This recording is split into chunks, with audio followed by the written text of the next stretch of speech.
On a foggy October night in 2007, the narrow streets of Bolingbrook, Illinois, lay shrouded in a heavy mist. Street lamps cast a sickly yellow glow over the cold sidewalks, and a restless wind rustled through piles of dry leaves, carrying with it the faint scent of damp earth.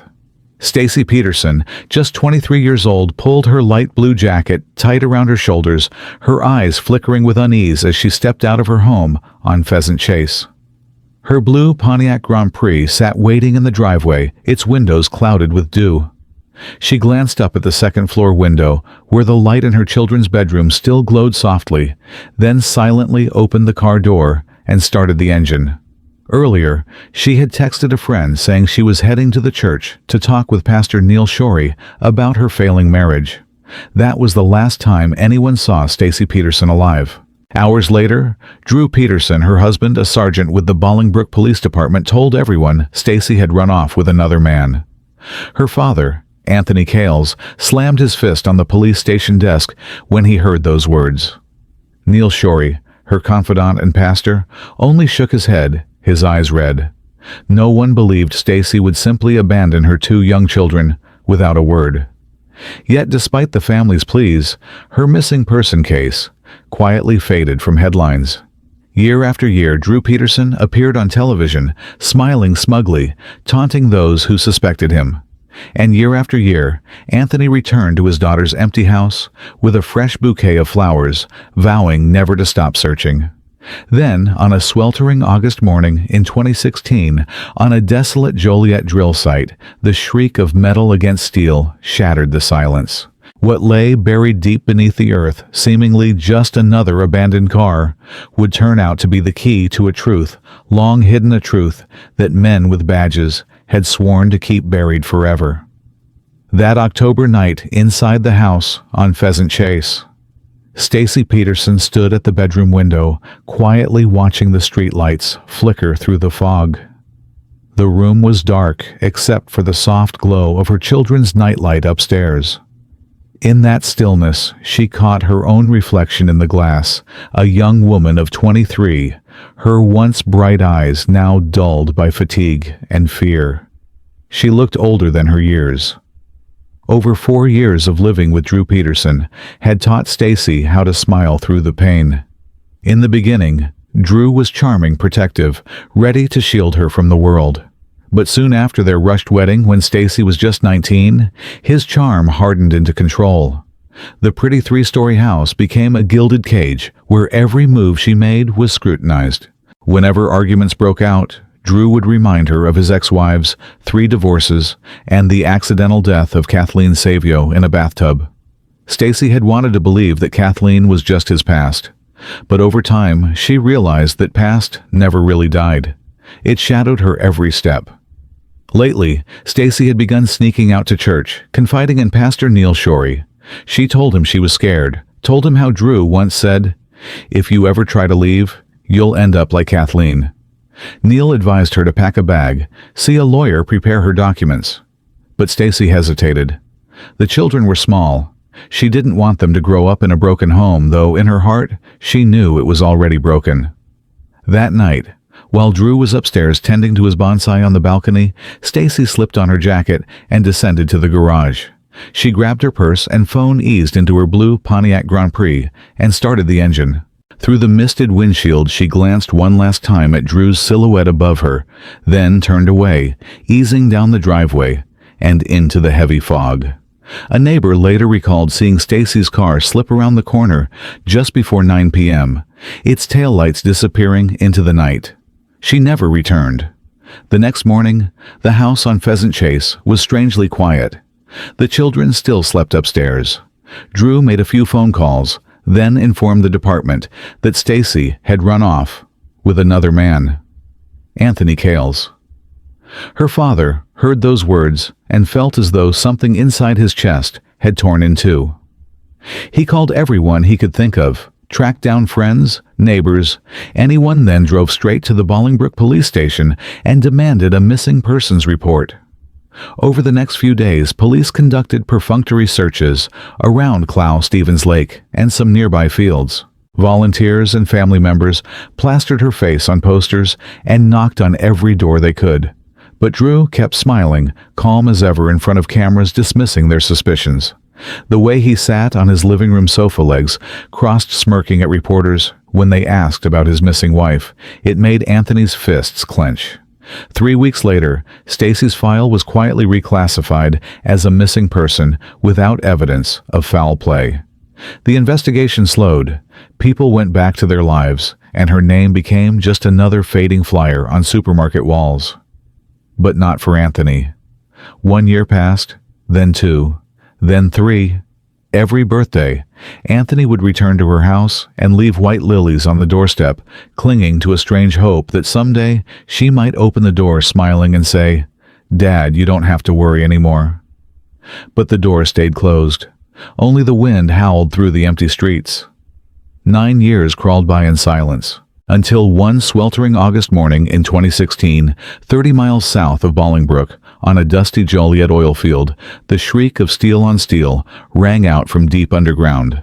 The foreman signaled the drill to stop and leaned down to inspect the rusted bit. Flakes of blue paint clung to the metal. As the excavator clawed into the earth, a rusted car began to emerge inch by inch from the grave it had been buried in. And with it came the first stirrings of a nightmare that everyone thought had been laid to rest. News of the unearthed car spread like wildfire. That morning, Anthony Cales got a call from an old Joliet officer, his voice hoarse. "You'd better get down here." He didn't ask questions. He simply tossed his keys on the table and drove off in a storm of rage mixed with fragile hope. After nearly 10 years of searching, part of him believed his daughter was dead. But now another part prayed what they found wasn't Stacy. The 30-mile drive under the glaring Illinois sun only deepened the weight in his chest. When he arrived at the drill site, he saw dozens of trucks and police cruisers, yellow tape, strung across hastily planted stakes sealing off the area. The air was thick with the acrid scent of hot oil and dust. In the center, the blue Pontiac Grand Prix hung above a deep hole chained to a crane dirt, and rust clinging to every inch of its body. Its paint flaked away, the steel pitted and mottled like dried blood. Anthony climbed out, his heartbeat, hammering, his hands trembling as he approached. A crime scene technician held out an old registration photo of the car. Anthony nodded, his vision blurring. It was Stacy's. The license plate was faded, but still legible. Workers said they drilled over 15 feet before striking metal. At first, they thought it was just an old piece of equipment. But when blue paint surfaced, they knew someone had buried this car deliberately right atop an abandoned capped oil well. A perfect place to hide it from search radars. Stacy's worn leather wallet was found in the glove compartment, her small silver necklace still tucked inside a pink lipstick, and a cracked cell phone. But no body, no fresh blood. Only a few dark, hardened stains on the driver's seat, faint echoes of a struggle long past. Anthony clenched his fists until his nails cut into his palms. People whispered that Drew Peterson had manipulated everything in Bolingbrook, from autopsy reports to traffic camera footage. Anthony never stopped believing that bastard was behind it all. As he stood watching the car, lowered to the ground, sunlight cutting through the dust, he felt another pair of eyes on him. The eyes of Stephen Hagan, the Joliet sheriff overseeing the scene. Hagan stood off to the side, hands clasped behind his back, his uniform, immaculate boots polished to a shine, his face unreadable. But Anthony caught something in his gaze. Not sympathy. Something colder.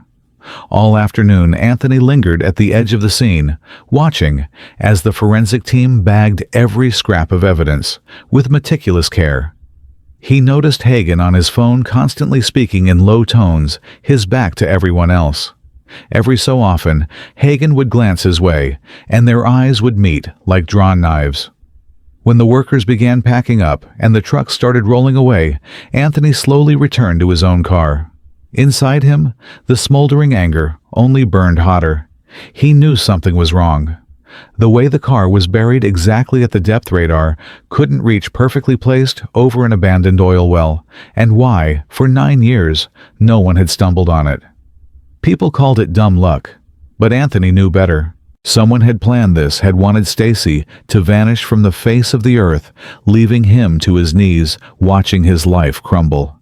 He started the engine, swung the car around, and roared out of the sight in a haze of dust. On the long road back, he didn't turn on the radio. There was only the hum of the motor and the pounding of blood in his ears.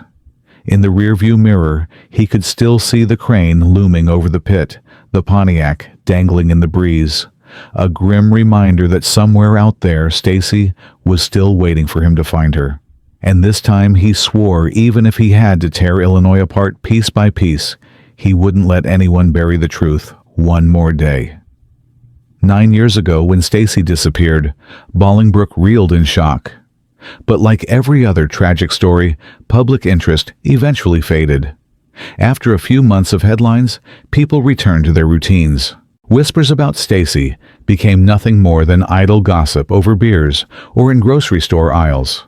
She ran off with some guy, didn't she? That was exactly the story Drew had planted, and people wanted to believe it. Anthony never did. For nearly a decade, he threw himself into an endless search, pouring money into private investigators, chasing down the faintest of leads. He combed through cemeteries, back roads, and every abandoned house he could find in the suburbs. Each time he came home, empty-handed, but the fire in his chest never went out. Neighbors began to avoid him. They feared being pulled into the hopeless crusade of a desperate father. Some even sneered, "Why can't you accept? She just left Anthony, only turned away." They didn't understand. Stacy wasn't the kind of woman to abandon her 2 kids without a word. And she sure as hell wasn't the kind to let that violent husband of hers smile over her grave. He spent countless nights poring over old reports, rereading every text Stacy had sent to Pastor Neil Shorey in the weeks before she vanished. In her words, he saw a daughter caught between love for her children and terror of her husband, a woman determined to break free, yet still bound. He watched Drew appear regularly on TV, always with that mocking smile, laughing off accusations. Drew even showed up on talk shows, joking that Stacy left him because she was tired of an old man. Anthony clenched his jaw and endured quietly, saving every clip, keeping them as evidence, in case he ever got the chance to drag that bastard into court. But time marched on cold and merciless. Stacy's pictures on his little memorial collected dust. On her birthdays, he still returned to her old house and left white lilies on the doorstep. People still whispered that he was crazy. He didn't care. Until that day when the blue Pontiac was pulled from the dirt, and it felt as if a door long shut was finally cracking open. But something in Hagen's eyes unsettled him. That man had seen too much to be just another sheriff. That evening, Anthony didn't go home right away. He drove aimlessly through the dark streets of Joliet, eventually stopping outside a small, weathered bar, tucked under a corrugated tin roof. The place was nearly empty, just a few oil field workers nursing beers. He ordered a whiskey, took slow sips, and stared out the window. Outside, the streetlights flickered in the puddles of spilled oil. In his mind, Hagen stood again at the drill site phone pressed to his ear, his presence as cold and unyielding as stone. Anthony remembered that look and knew this was just the surface. 9 silent years had taught him that the devil didn't just dwell in shadows. It wore polished badges and gleaming medals under the bright lights. And this time, he wasn't going to let it slip away again. That night, Anthony didn't sleep. He simply lay in the dark eyes, wide open, staring at the ceiling. Outside, the wind howled through the bare branches, as if whispering something he couldn't yet understand. The next day, he was restless, driving aimlessly around Joliet. He didn't know what he was looking for, only that he couldn't sit still. His mind kept returning to Hagen's eyes, to the way he'd turned his back at the drill site, speaking quietly on his phone, guarded and calculating, like an old wolf hiding its stolen meat. Late in the afternoon, he pulled over on the shoulder of a dirt road that cut past a decrepit old farm. The fences sagged, the grass grew tall and wild, and the barns stood crooked and hollow under a blood-red sunset. And there, in the middle of that ruin, Anthony saw it, a black SUV with a faded Joliet sheriff's badge on the door. Hagen. The vehicle was parked silently in front of the main house alongside a white pickup truck with no plates, its tires still streaked with fresh mud. The house door stood slightly ajar, a faint yellow light spilling through the crack, accompanied by muffled noises Anthony couldn't quite place. He cut his engine, slid low in his seat, and held his breath. Moments later, the door opened wider, and Hagen stepped out, moving cautiously, hands in his pockets, eyes sweeping the yard. Behind him came two unfamiliar men, dark-haired, hard-faced, dressed like farmhands, but carrying themselves like enforcers, and between them, a fourth figure, a woman. Anthony froze. Her hands were tied a blindfold over her eyes, her small frame frail and hunched, her brown hair tangled. They dragged her out like a sack of sand, shoving her forward through the weeds. Anthony couldn't see her face, but the way she stumbled weakly, her thin frame swaying as though a stiff breeze might carry her away, it made his heart pound wildly. They opened the SUV's rear hatch. The woman was shoved inside, and the door slammed shut. The group lingered for another minute, exchanging words too low to hear, then dispersed. One man climbed into the white truck and drove off. Hagen climbed slowly into his own vehicle and switched on the headlights. Anthony gripped the steering wheel so tightly, his knuckles turned white, cold sweat beading on his forehead. In that moment, he knew what he'd only suspected. Before, Hagen wasn't just covering for Drew, he was part of it. This farm wasn't a random stop. It was a link in the chain, a dark corner of the web Anthony had been chasing for 9 long years. As the SUV's taillights vanished around the bend, Anthony exhaled, started his car, and slowly pulled away, eyes fixed on the rotting wooden sign that swung from the gate post, its faded letters just visible in the dying light. Hartley Farm. That night, he sat in his darkened living room, phone on the table, fingers trembling as he dialed. On the other end, Neil Shorey's calm, low voice answered. Anthony spoke plainly, his words deliberate. "Neil, I think I just found where they're keeping Stacy." And deep inside him, something for the first time in 9 years stirred awake. No more doubt, no more fear. He had seen their hell, and he was ready to walk through it to bring his daughter home. Night fell heavy over Joliet, like a black curtain drawn tight. The sparse streetlights cast faint halos through the mist. In the rear lot behind the church, Anthony sat in his car engine, idling, low eyes fixed on the dashboard clock. 10 p.m. sharp. Neil Shorey emerged through the side door, his dark coat pulled tight. He strode briskly to the car and slid into the passenger seat. Anthony didn't look at him. He eased the car out of the lot, the tires crunching softly on gravel. Neither man spoke. There was no need. In Neil's hands was the file he had guarded for years, every text Stacy had sent, every half-confession, every hushed conversation in his office. He'd kept it quiet, fearing the local cops, fearing Hagen. But tonight, Neil had chosen to break his silence. Anthony steered the car into the outskirts, crawling down the narrow dirt roads that wound toward Hartley Farm. The air was sharp and cold, the wind whipping through the empty fields, rattling the tin roofs of the old barns. The closer they got, the harder his pulse hammered in his ears. In the distance, Hartley Farm emerged from the dark, black, and still. But Anthony knew it wasn't empty. From afar, headlights flared. Hagen was back. His SUV glided through the gate and stopped at the main house. The rear hatch opened.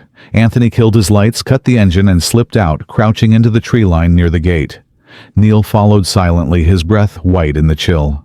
Hagen stood there, arms folded, watching as 2 of his men hauled a heavy canvas sack from the white pickup.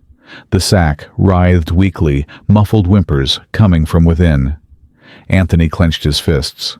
He recognized her, the woman from the night before. And when the beam of light caught her face, his heart nearly stopped. That frame, that hair, even in its frail, wasted form. Unmistakable. Stacy. He couldn't rush out. Couldn't shout. Neil's hand shot out and gripped his arm, holding him back. Anthony knew if he moved now, they'd kill her on the spot. He reached into his coat pocket, pulled out his phone, and dialed the number he'd saved. For this moment, the FBI field office hotline. The woman's voice on the other end was steady, controlled. Anthony lowered his voice, eyes never leaving Hartley Farm, as he hissed into the receiver. "They're moving her. Hartley Farm. Joliet. Send everyone you've got. Now." The line confirmed. Neil gave a tight nod, a reassuring squeeze of his shoulder. But Anthony felt no relief. Not yet. Not as he watched the writhing canvas sack shoved into the back of Hagen's SUV, the door slamming shut the farmyard, going still again. Stacy disappeared into steel and shadow, as if those 9 long years were being replayed in a single cruel moment. Anthony turned back toward the car, each step leaden. He knew there was no turning back. He had seen hell with his own eyes, had learned the true faces of the devils who wore badges. And when he fired the engine back to life, headlights slicing through the blackness, he made himself a promise: if the FBI wasn't fast enough, he'd finish this himself. Tonight, the hunt had begun. The night rain came suddenly lashing down in icy sheets. The ground turned to thick mud as the clock on the dash ticked past 11. Anthony gripped the wheel, his eyes fixed on the faint red taillights of the black SUV ahead. Beside him, Neil clutched the file tight, silent, as tense as a coiled spring.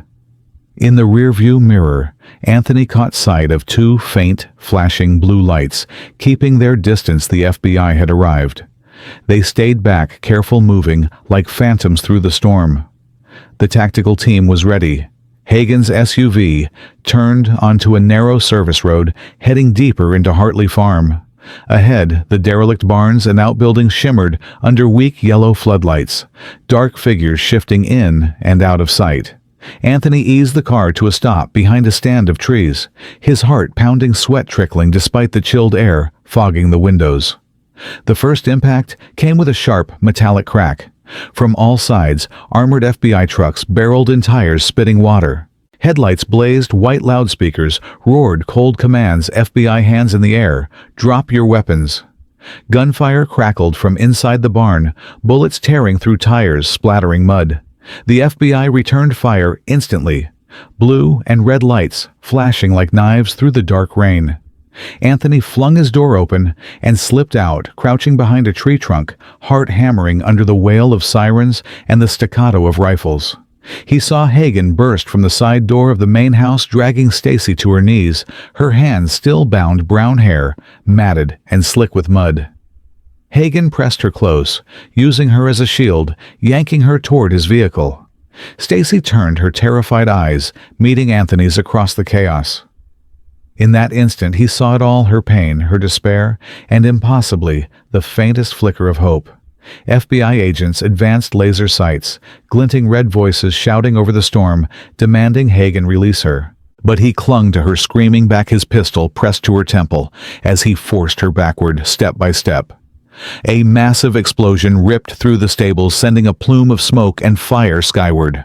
The ground shook. In that split second of confusion, a sharp shot rang out. A sniper's round caught Hagen square in the arm. He cried out, dropped Stacy, and crumpled into the mud, blood streaking down his sleeve. Stacy staggered, then collapsed. Anthony broke cover, sprinting through the rain and lights past shouting agents until he reached her. He dropped to his knees in the mud, gathering her frail, trembling body into his arms. Both of them sank to the cold, wet earth as the storm battered down. Stacy sobbed weakly, lips trembling, whispering just loud enough for him to hear, I knew you'd come." Anthony lowered his forehead to hers, his hands shaking as he smoothed her matted hair. "I'm here. I'm right here. Nobody's taking you from me again." The gunfire faded. The wail of sirens dulled into the steady drum of rain. And for a moment, time stood still, a father clutching his lost daughter after 9 years of hell, finally home. Joliet General Hospital lay bathed in the cold white light of dawn. The hum of gurneys and rubber soles echoed through its endless corridors. Stacy lay in the ICU, pale, bandaged her arm, trembling slightly, where the IV dripped into her veins. Anthony sat beside her, his bloodshot eyes fixed on her face, his hands gripping hers, refusing to let go. He stayed silent, but every breath he took carried the fire of 9 years waiting to erupt. Neil stood just outside speaking with FBI Special Agent Rodman, who had led the raid the night before. After a brief exchange, Neil entered and handed Anthony a thick file. "We recovered Hagen's phone at the scene," Rodman said, his voice steady and low. "Texts, call logs, secret accounts, bribes. All of it's here. And we found a name you've suspected all along." Anthony snatched the file. On the cover, bold letters read, "Drew Peterson. Connection files." His eyes burned like coals. Rodman continued his tone. "Even like reading a verdict, Drew paid Hagen regularly to keep Stacy's case buried to shield him when Kathleen died. In return, Hagen fed him access to trafficking networks where Stacy was kept like property to keep her quiet." Anthony flipped through the photographs, transcripts, wire transfers. Each page another blade sinking into his heart. Stacy stirred, her eyes half open, weak but unbroken. Her voice was hoarse but steady. "He still thinks he can get away." Rodman nodded. "Not this time. We've just issued an emergency arrest warrant for Drew Peterson. Would you like to see it done?" Anthony didn't hesitate. He released Stacy's hand and stood, his face hardening.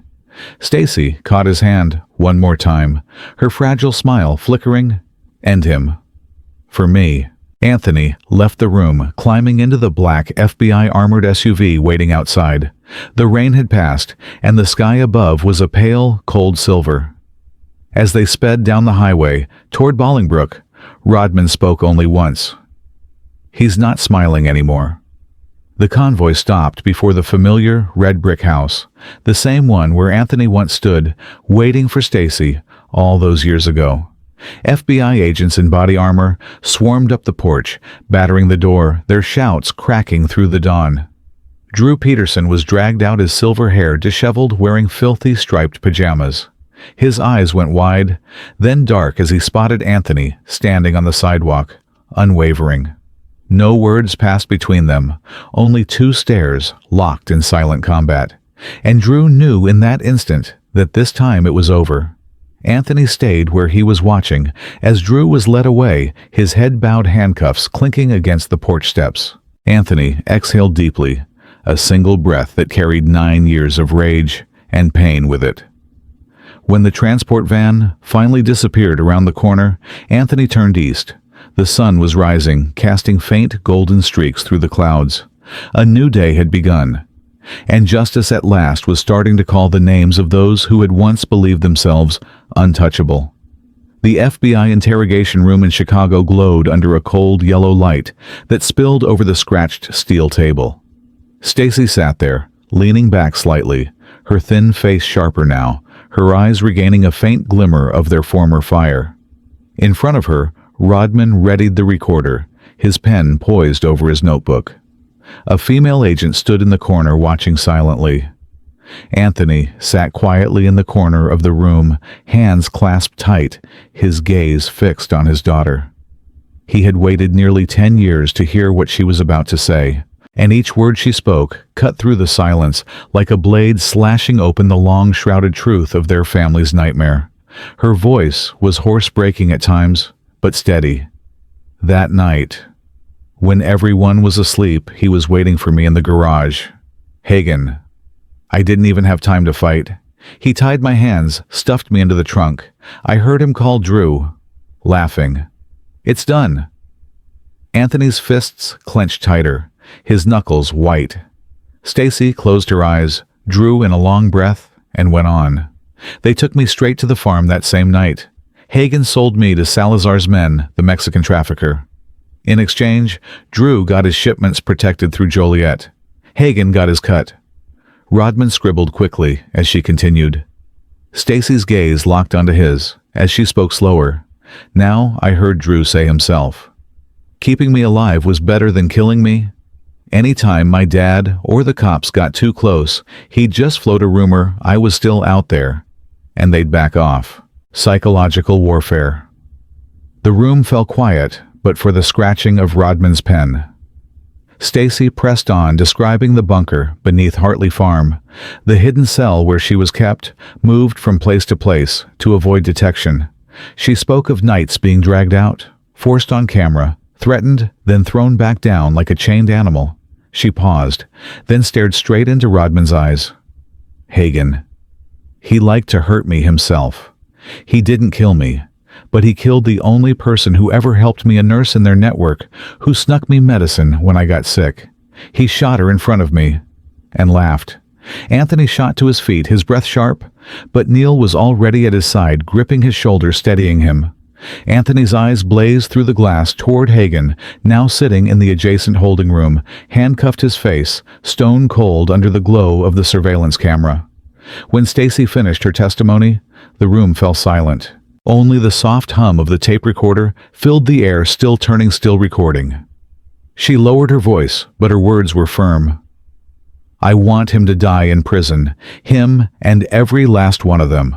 I don't want them to ever hurt anyone else. Rodman switched off the recorder and closed the file. You'll have your chance to face them in court, he said, his tone decisive.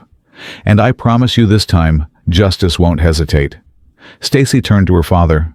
Anthony nodded slowly, his hand wrapping around hers. No speeches, no more promises.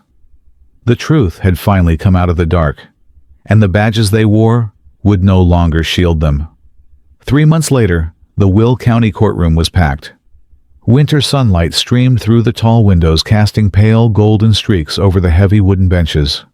Reporters jostled for position, cameras trained on the wall where the American flag hung still. Drew Peterson sat motionless in his orange prison jumpsuit, hands shackled, eyes dark and hollow. Behind him, Hagen sat pale and sweating, his gaze fixed on the floor. Neither man looked up when Stacy took the witness stand. She stood tall, her hair cropped short, her face gaunt but her eyes unflinching. The microphone quivered slightly as she began to speak. No more trembling, no more fear. Stacy told it all, every night in the bunker, every threat, every beating she endured to survive. She named every player in the network. She laid bare the filth woven between the badges and the traffickers. The courtroom fell silent, but for the scratch of pens and the faint hum of the recorder. Anthony sat in the front row, hands clasped tightly, his eyes wet but burning with pride. He looked at his daughter as though she were a soldier returned from hell. When she finished, Stacy turned once toward Drew. Her stare was icy cutting. She didn't say a word. Drew turned his head away, his shoulders trembling, his lifelong arrogance hollow and broken. The jury took just 2 hours to return. Guilty of conspiracy, trafficking, kidnapping, obstruction of justice, life without parole. Hagen received the same. The judge's gavel came down like thunder, closing nearly a decade of evil. The next day, on the courthouse steps, Anthony and Stacy stood side by side, watching the reporters scatter in the biting wind. Stacy squeezed her father's hand and whispered, I was so afraid I'd never see the light again. Anthony lifted his eyes to the silver sky, where sunlight finally pierced the clouds, warm and faint on the icy street. He answered softly, Now you know. No one can bury you forever. They stood there in silence, in the weak dawn of a new day. The scars would never fully fade. The memories of darkness would never leave. But Stacy was alive. Anthony was still here, and justice had finally called the names of those who once thought themselves untouchable. Father and daughter's hands clasped tight, a silent vow. No night would ever take them again.